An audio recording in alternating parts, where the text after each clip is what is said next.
दोस्तों अगर आप इंग्लिश मूवीज को समझना चाहते हैं तो आपको सिर्फ उन कॉमन इंग्लिश फ्रेजेस का मतलब जानना होगा जो हर मूवी में बार बार यूज किए जाते हैं। ऐसे ही 10 सबसे ज्यादा इस्तेमाल होने वाले इंटरेस्टिंग इंग्लिश फ्रेजेस जिनसे आप भी इंग्लिश मूवीज और अंग्रेजों को आराम से समझ पाओगे। तो लेट्स गेट स्टार्टेड, तो शुरू करते हैं।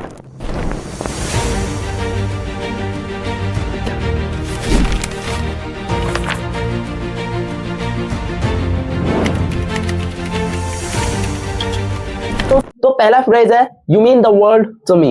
इसका मतलब है तुम मेरे लिए पूरी दुनिया हो। दोस्तों ये वाला फ्रेज बहुत ज्यादा यूज किया जाता है। ये तब यूज किया जाता है जब कोई अपनी दिल की बात कहता है। You mean the world to me, you know that, तुम मेरे लिए सब कुछ हो, तुम जानती हो ना। दूसरा इंग्लिश फ्रेज है आई फैंसी यू। ये जब इंग्लिश मूवीज में यूज किया जाता है जब कहना हो कि मुझे तुम पसंद हो तो कहते हैं I fancy you. Example I fancy you. ये जो है ये आई लाइक यू को रोमांटिक तरीके से कहने के लिए है, आई फैंसी यू। ओके। तीसरा फ्रेज जो कि बहुत ज्यादा यूज किया जाता है वो भी रोमांटिक है और वो है you take my breath away. इसका मतलब है ये भी एक रोमांटिक है। इसका मतलब है तुम्हें देखकर मेरी सांसें थम जाती हैं। Example every time I see you take my breath away.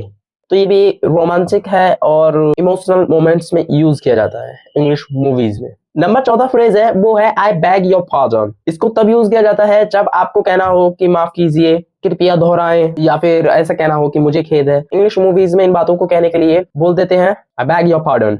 या फिर खेद हो तब आप बोल सकते हैं आई bag your pardon. Example I bag your pardon, could you repeat that, यानी माफ कीजिए, क्या आप दोहरा सकते हैं। पांचवा इडियम है रादर। ये जो राधा है ये भी बहुत ज्यादा यूज किया जाता है और ये तब यूज किया जाता है जब इंग्लिश मूवीज में कहना हो निश्चित रूप से, बिल्कुल, ऐसे जब बोलना हो तो राधा इंग्लिश मूवीज में जो है यूज करते हैं। जैसे कि example would you like some tea, या आप कुछ चाय लेंगे, क्या आप चाय लेंगे।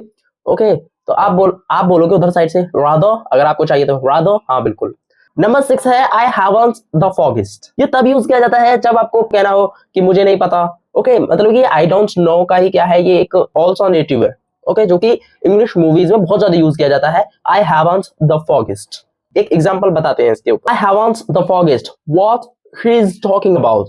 आई haven't the foggiest what she is talking about, मतलब मुझे जरा भी नहीं पता कि वो क्या कह रही है। अब 7वां है स्प्लेंडेड। स्प्लेंडेड का मतलब आपको पता होगा शानदार। ओके, तो ये भी इंग्लिश मूवीज में बहुत ज्यादा यूज किया जाता है और कहते हैं स्प्लेंडेड। ओके, एक एग्जांपल के माध्यम से इसको समझते हैं। स्प्लेंडेड ये है that was a splendid day. दोस्तों 8वां है आई सपोज सो।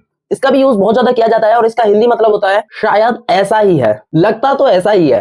तो जब ऐसा कुछ कहना होता है इंग्लिश मूवीज में तो बोलते हैं, बहुत ज्यादा यूज करते हैं इस फ्रेज को, I suppose so, I suppose so. Example के माध्यम से समझते हैं। It's going to rain, I suppose so, यानी बारिश होने वाली है, हाँ शायद। ओके, तो इसको भी नेटिव स्पीकर्स बहुत ज्यादा यूज करते हैं। अब बात करते हैं 9वें की। तो 9वां जो है वो है ओ बॉदर। ओके, एक एग्जांपल के माध्यम से समझते हैं इसको। अरे यार फिर से चाय, अरे यार फिर से चाय बिखर गई, अरे यार फिर से चाय गिर गई।